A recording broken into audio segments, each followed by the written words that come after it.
kendo japonais est un des rares exemples dans l'histoire de l'humanité de transmission de la sagesse par la mémoire du geste.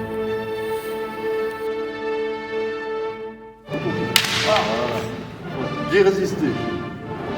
J'ai fait A. Alors, refais le même bien fort. C'est lui qui fait A. Plus fort tu frappes, plus fort tu vas prendre le même. Oui, voilà, je me présente. Je m'appelle Danny Delopierre. Je suis belge. Je fais du kendo depuis... en 2025, il y aura 50 ans que je fais du kendo. Voilà.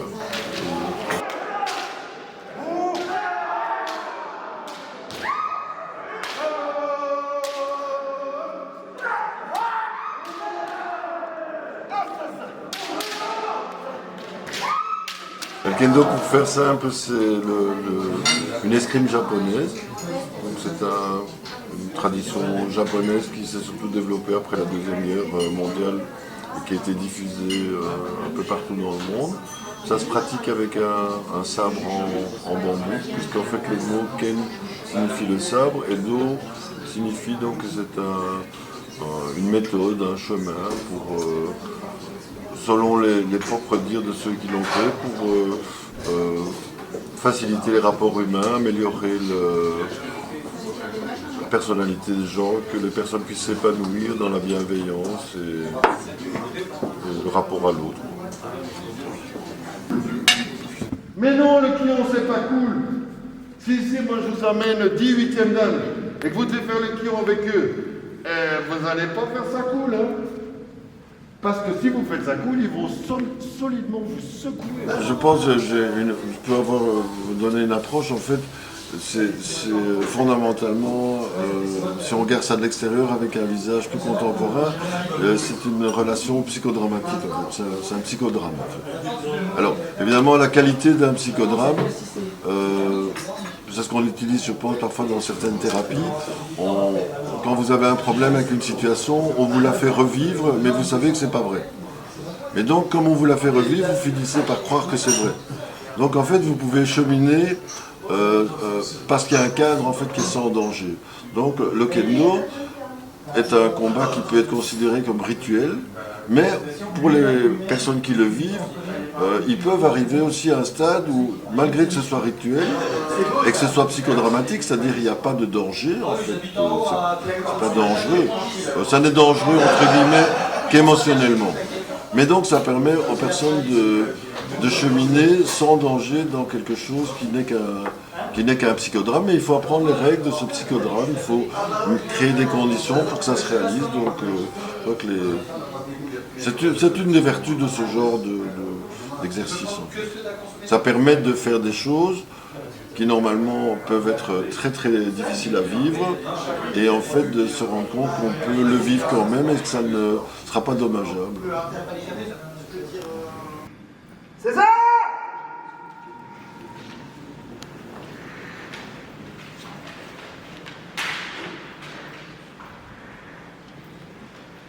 En tout cas, moi je peux répondre franchement, en fait ce n'est que mon opinion et mon expérience, et ça a été voulu comme ça.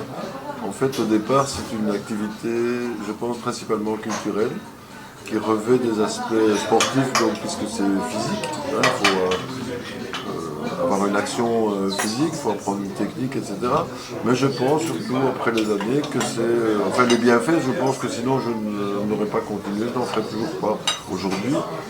C'est une activité philosophique, en fait. Je pense souvent, en fait, que... Enfin, c'est un point de vue que j'ai aujourd'hui. Tout le monde ne doit pas le partager. Il y a 36 manières de l'aborder. Mais pour moi, je pense que c'est une forme de méditation active, en fait. Voilà. C'est comme ça que je le vis, en fait, aujourd'hui. Mais ça demande beaucoup de temps et surtout être bien guidé. Et donc, personnellement, j'ai eu la chance d'avoir, et il est toujours vivant, donc un professeur au Japon qui m'a pas du tout parlé de philosophie au début, sûrement pas. Voilà. Mais je pense que c'est philosophique, c'est mon avis.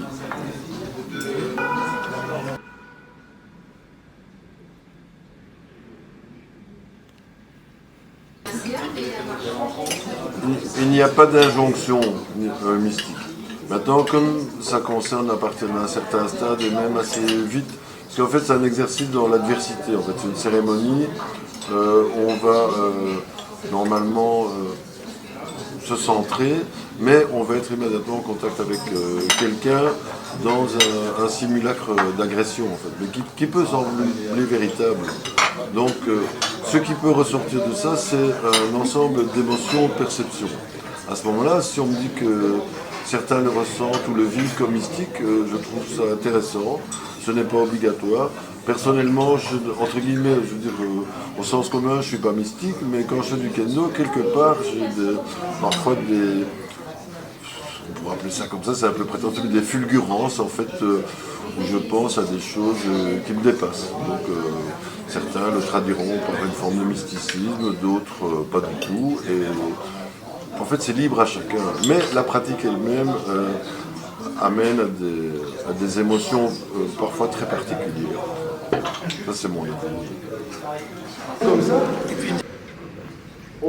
là, il faut minuter. Là, il faut quelqu'un. C'est pour ça que dans les dojos japonais, quand même, il y a un tambour.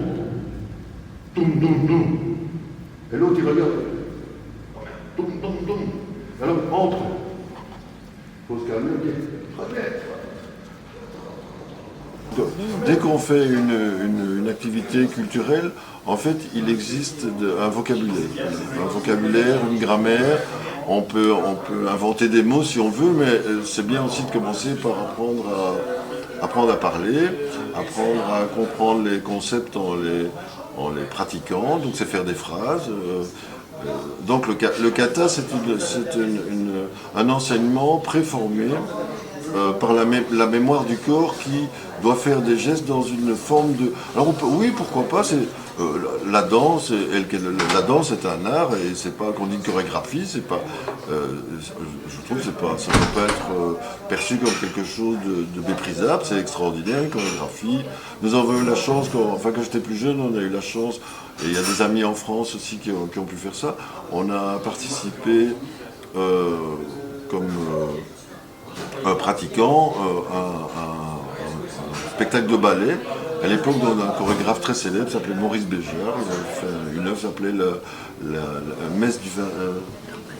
Messe du temps. Non, c'était du temps futur. Donc il avait fait Messe du temps. Et il a fait Messe du temps futur.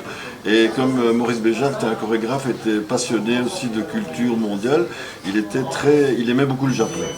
Et donc il avait vu du kendo au Japon. Et tout d'un coup, dans sa chorégraphie, en fait, il avait imaginé qu'il y ait une pratique de kendo. Et donc on a fait avec des gens exceptionnels, danseurs, il y avait George Guédon, enfin des gens exceptionnels, on n'était que des petits pratiquants, et bien on a fait du kendo. Et donc Maurice Béjart était très... voilà, c'est ça qu'il voulait. Donc si on me dit c'est une chorégraphie, eh ben, en tout cas Maurice Béjart m'avait dit quelque chose de très très beau. Il m'avait dit... le kendo est un des rares exemples dans l'histoire culturelle de l'humanité de la philosophie par la mémoire du geste. Donc le kendo c'est de la chorégraphie c'est du kendo. Utilisez, et ça aussi après quand vous ferez les galécos, arrêtez d'être comme ça. Soyez comme ça. Ok, pouce, frappe, faites...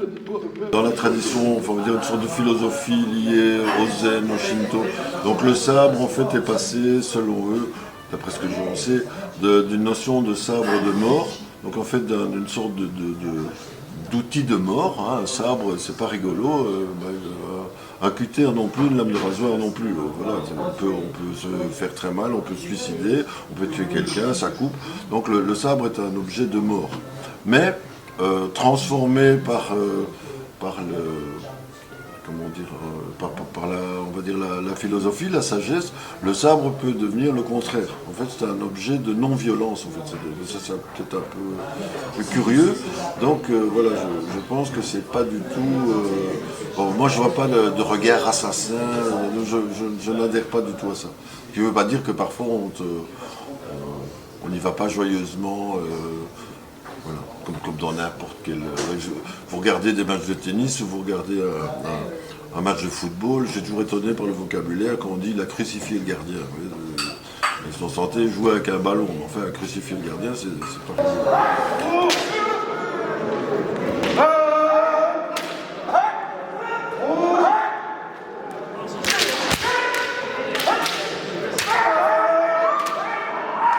Mais là, justement, pour rebondir sur la notion mystique, comment aller à Saint-Jacques-de-Compostelle, vous y allez comme vous pouvez, vous partez d'où vous voulez, et vous n'êtes même pas obligé d'aller jusqu'au bout, en fait. Vous faites ce que vous voulez, en fait. Donc comment on arrive au Kendo, moi, personnellement, c'est un peu... je ne vais pas dévoiler pourquoi, parce que c'est très personnel, mais voilà, ça s'est imposé, finalement, par rapport à la pratique japonaise, pour moi, assez tard, parce que j'ai commencé quand j'avais déjà une vingtaine d'années. Mais quand j'étais jeune, en scolaire, j'avais fait du judo, j'avais fait un petit peu d'aïkido, etc. Donc j'avais déjà trouvé que c'était un endroit un peu particulier, où en fait c'était un espace forme d'espace d'introspection, de libération, et c'était... voilà, ça m'a attiré pour ça. Donc on peut y aller pour 36 000 raisons. Aujourd'hui, je sais qu'il y a des jeunes qui sont très attirés parce qu'ils lisent les mangas, donc ils fantasment sur des images comme les guerriers, les samouraïs.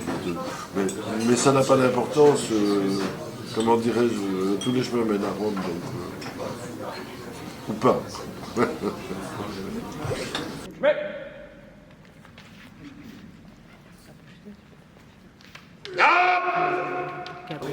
Alors oui, mais enfin bon, visiblement c'est quelque chose qui est permanent dans l'histoire des générations.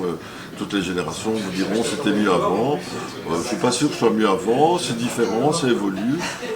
Il y a une évolution, donc on peut considérer comme allant de plus en plus vers ce que j'appellerais un décalage sportif. Hein. Donc beaucoup de gens sont attirés par l'aspect compétitif parce qu'en kendo il existe une possibilité de faire des assauts avec des juges et de donner des points qui n'existe pas dans d'autres arts martiaux. Et donc voilà, il y a une évolution sportive, y compris au Japon. Alors j'ai pas envie de faire le nostalgique, bon c'est un peu différent. Ben, il suffit que les anciens expliquent en quoi le kendo n'est pas qu'une activité sportive. Ça contient, il y a une dimension sportive puisqu'il y a la possibilité de faire des compétitions, de s'affronter, d'être jugé par des arbitres. Mais pour le moment, j'ai envie de dire, voilà, c'est pas dramatique. Et pour donner l'exemple de l'évolution d'autres arts qui ne sont pas du tout japonais, comme l'escrime, on a bien vu qu'il y a une évolution dans l'escrime, par exemple européenne, qui est partie d'une escrime en fait, qui venait de véritables assauts entre des gens qui, malheureusement, tant mieux, ça a disparu, s'entretuaient. On est passé à des notions de duel pour l'honneur, où en fait on faisait ce qu'on appelle le premier sang versé. Et bon, de là on arrive à une notion sportive, c'est est-ce que vous avez touché l'autre ou pas. Ce qui risque d'arriver, pour le kendo c'est la même chose, puisque la tradition dit qu'en fait on coupe avec un sabre, dont normalement les frappes traditionnelles représentent une issue dramatique. En fait on tue quelqu'un, on n'est pas tué, ça c'est la symbolique. Maintenant que les gens disent je t'ai touché, tu es mort. Mais quand j'étais enfant, je faisais ça aussi. Pan, t'es mort. Ah non, c'est mort. C'est pas grave.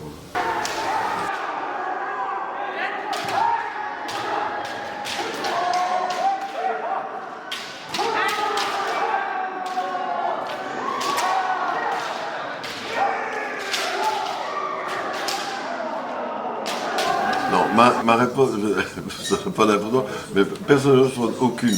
Alors pour ça, j'ai une petite anecdote. Donc c'était un pratiquant donc, très connu, très apprécié, qui était de Lille, qui s'appelait Jean-Pierre Rec. En fait, il m'avait raconté ça quand il a passé le 7e dan. En fait, il a réussi en même temps qu'une personne qui avait, je pense, plus de 70 ans. Voilà. Et donc ils ont sympathisé puisqu'ils étaient, on va dire, de la même promotion. Et il lui a demandé, tiens, vous faites du kendo depuis quand? Et cette personne lui avait dit, ben écoutez, quand j'étais jeune, j'avais très envie de faire du kendo, mais ma vie ou tout ce qui s'est, je n'ai pas pu en faire. Mais ça m'a toujours profondément attiré. Et puis j'étais, c'est la vie japonaise, mais la vie française c'est la même, la vie belge c'est la même. Bon, il est retraité, donc il s'est retrouvé avec beaucoup de liberté. Et probablement, je sais pas, ça j'ai pas les détails, mais peut-être comme moi, peut-être son épouse lui a dit, tiens, finalement, puisque tu t'embêtes, tu ferais pas du kendo. Il a dit, mais enfin bon, moi du kendo à mon âge. Elle a dit, allez, il va quand même demander. Et à côté de chez lui, c'est ce que Jean-Pierre m'a raconté, il y avait un petit club de kendo, ce qu'on appelle en japonais un dojo, donc un endroit où on fait du kendo. Et il est allé là, il est allé voir le professeur, et il a dit voilà, j'aimerais bien faire du kendo, mais vous savez, à l'époque peut-être il avait genre 65 ans. Il a dit, et le professeur lui a dit, mais c'est très très bien. Il a dit, mais vous êtes... Il m'a dit, de toute façon, si on vous guide bien, vous avez déjà toute l'expérience de votre vie, et voilà, je vais vous apprendre, et ça va aller. Et monsieur était tout content, il avait 65 ans, pas de prédisposition. Il a eu une personne très, très aimable qui lui a dit, voilà, faites comme ça, faites comme ça, faites comme ça. Et bim, voilà, à 60, sans doute 75 ans, disons, il a réussi cette énone. Et Jean-Pierre, qui avait réussi, à l'époque, avait une petite quarantaine, voilà, et il n'y a pas de prédisposition.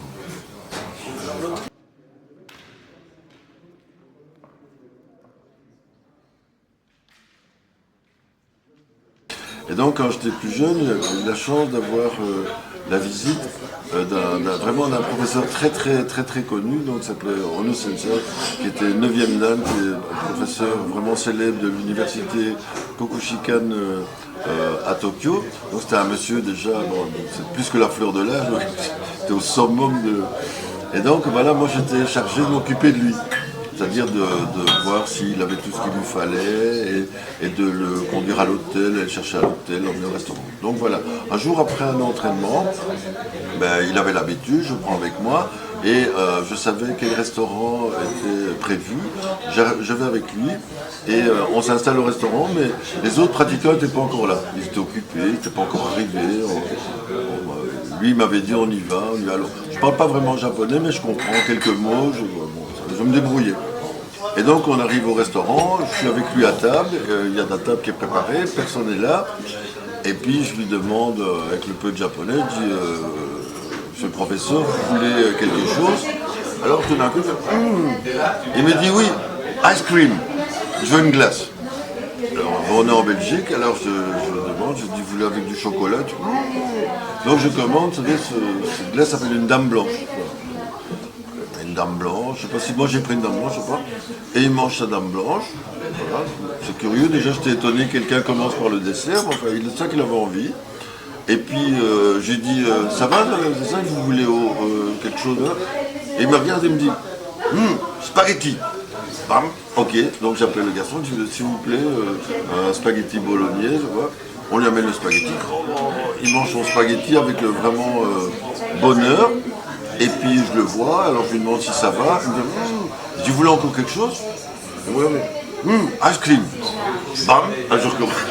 Une dame blanche, et je pensais que c'était fini. Arrivé au bout de la dame blanche, je lui dis, ça va, Genki desu ka? Vous voulez encore quelque chose? Ah, spaghetti. Paf! Retour spaghetti. Encore un spaghetti, et je vous laisse deviner, il a terminé par une dame blanche. Bon. Le truc amusant, c'est qu'il n'y avait encore personne. Et donc, tout le monde est arrivé. Lui, il avait mangé une dame blanche, un spaghetti, une dame blanche, un spaghetti, une dame blanche. Et puis, il me regarde et me dit, bon, on y va? Ah, je dis oui.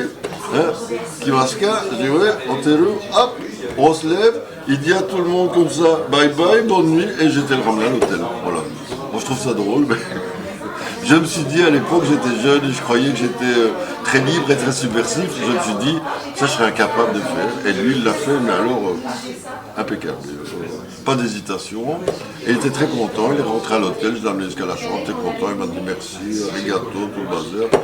J'ai sûrement reçu un petit cadeau, c'est un chiffon comme on se fait autour de la tête, un peu la ténébrie, voilà.